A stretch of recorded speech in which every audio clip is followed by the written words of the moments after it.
Assalamualaikum warahmatullahi wabarakatuh. Perkenalkan, nama saya Patria Bagasurya dari SMK PGRI 4 Ngawi. Pada kesempatan kali ini kita akan belajar bersama mengenai sistem rem di dalam suatu kendaraan, khususnya untuk mobil. Ada dua buah sistem yang kita pelajari, yaitu adalah untuk sistem rem cakram, yang kedua adalah untuk sistem rem tromol. Dalam pekerjaan perbaikan dan perawatan sistem rem ini, kita harus memperhatikan keselamatan dan kesehatan dalam diri kita. Oleh karena itu, perlu dipersiapkan. Yang pertama adalah sarung tangan, berfungsi untuk melindungi tangan-tangan kita ketika kita melakukan pekerjaan pada sistem rem. Yang kedua, kita menggunakan masker dengan tujuan untuk menghindari debu-debu dan kotoran agar tidak masuk ke dalam sistem pernafasan dalam diri kita. Oke, setelah sudah kita siapkan, saatnya kita eksekusi untuk perbaikannya. Setelah kita mengendorkan baut pengunci pada roda, kita angkat kendaraan dengan menggunakan dongkrak semacam ini. Kemudian kita pasangkan jack stand pada bagian bawah kendaraan, kita tepatkan. Selanjutnya kita turunkan dongkrak secara perlahan. Selanjutnya kita lepas roda. Kita buka kaliper rem semacam ini, kita angkat ke atas. Kemudian kita lepas kedua buah kanvas rem, baik yang sebelah kiri maupun sebelah kanan, semacam ini.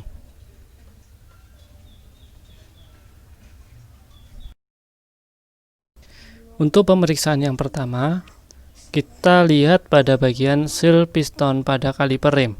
Apakah pada bagian seal tersebut terjadi kebocoran atau tidak? Selanjutnya kita akan melakukan pemeriksaan pada bagian kanvas rem. Apabila permukaan kanvas rem ini licin dan mengkilat, kita akan gosok menggunakan kertas amplas.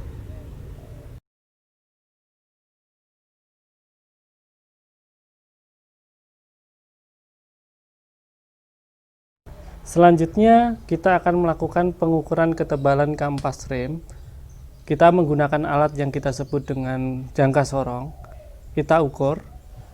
Apabila nilai yang kita dapat dalam pengukuran tersebut berada di bawah nilai standar dari kampas rem, maka kita akan melakukan pergantian pada kampas rem.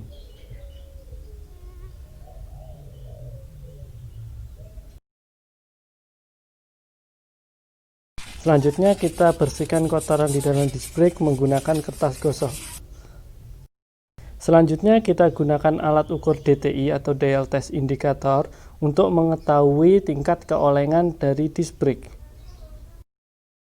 Selanjutnya kita berikan fat atau grease dengan tujuan agar kita lebih mudah ketika akan melakukan pembongkaran kembali pada sistem rem tersebut. Selanjutnya kita lakukan pemasangan roda dengan memasangkan baut pemikat semacam ini. Putar dengan lancar. Atas, kemudian kita lepaskan jack stand atau penyangganya.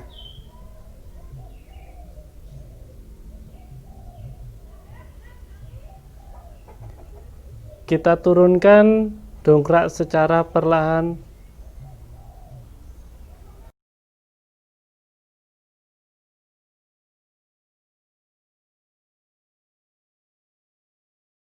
Pertama-tama kita lepas roda kendaraan pada bagian belakang.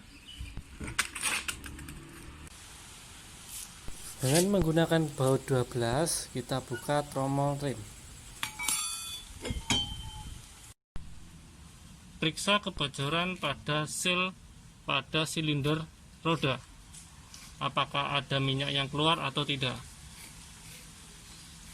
Periksa kerja dari silinder roda dengan cara menekannya ke kiri dan ke kanan. Apabila silinder roda dapat bergerak ke kiri dan ke kanan, maka dipastikan kondisinya baik. Selanjutnya kita lepas komponen-komponen pada rem tromol. Untuk pemeriksaan, kita lihat pada permukaan kampas rem. Apakah permukaan tersebut licin dan mengkilat? Jika iya, maka lakukan perbaikan dengan cara menggosoknya menggunakan kertas amplas semacam ini.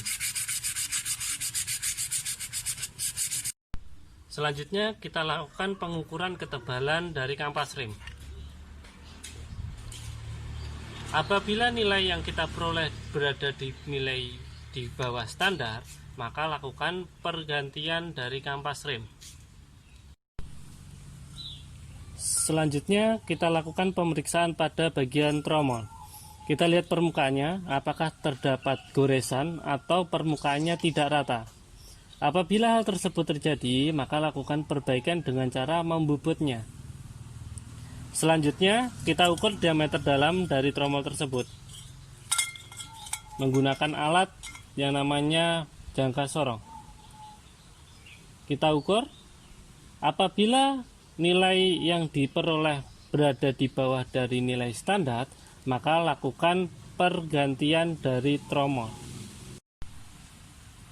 Kita lihat permukaan dari tromol, apabila ada kotoran kita bersihkan dengan menggunakan kertas gosok.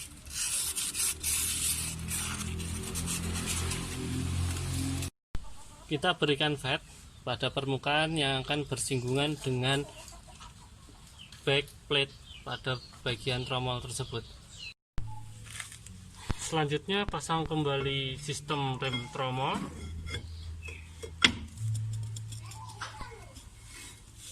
Pastikan dia berputar tidak terhambat. Buka penutup karet pada belakang rem tromol. Kemudian lakukan penyetelan kampas rem dengan menggunakan obeng minus.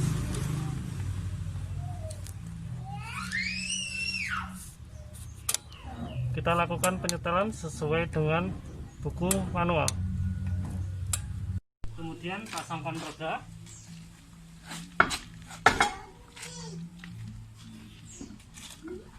Kemudian kita dongkrak kendaraan.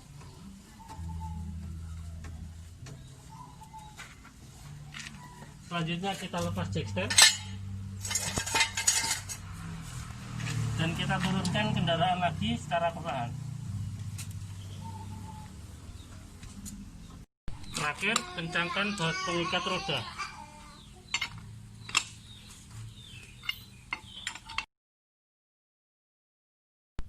Periksa sambungan-sambungan pipa yang ada di dalam sistem rem, apakah terjadi kebocoran, retak, atau terlipat.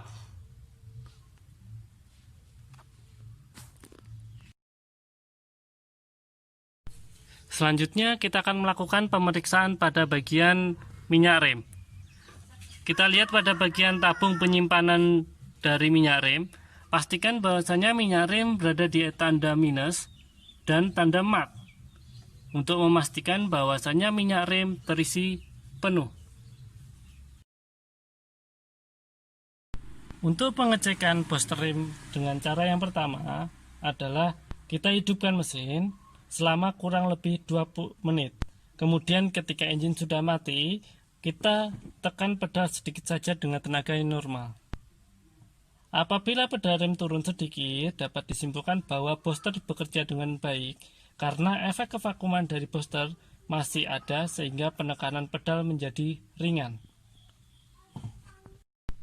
Selanjutnya, langkah pemeriksaan booster rem, yaitu dengan pengecekan dengan cara yang kedua adalah ketika engine dalam keadaan mati, kita tekan pedal rem sesaat, kemudian kita hidupkan mesin, dan kita tahan injakan dari pedal rem. Kita amati apakah ada pedal turun atau tidak. Apabila pedal turun, maka dapat disimpulkan bahwa booster dalam keadaan yang baik dan mampu bekerja dengan baik karena membantu untuk mempermudah pengemudi dalam menggunakan sistem rem. Untuk pengecekan yang ketiga adalah dengan cara pertama kita nyalakan mesin terlebih dahulu. Ketika mesin sudah menyala, kita tekan pedal rem. Kita injak, kemudian kita matikan engine. Kita tunggu selama 30 detik apakah pedal akan terangkat kembali atau tidak.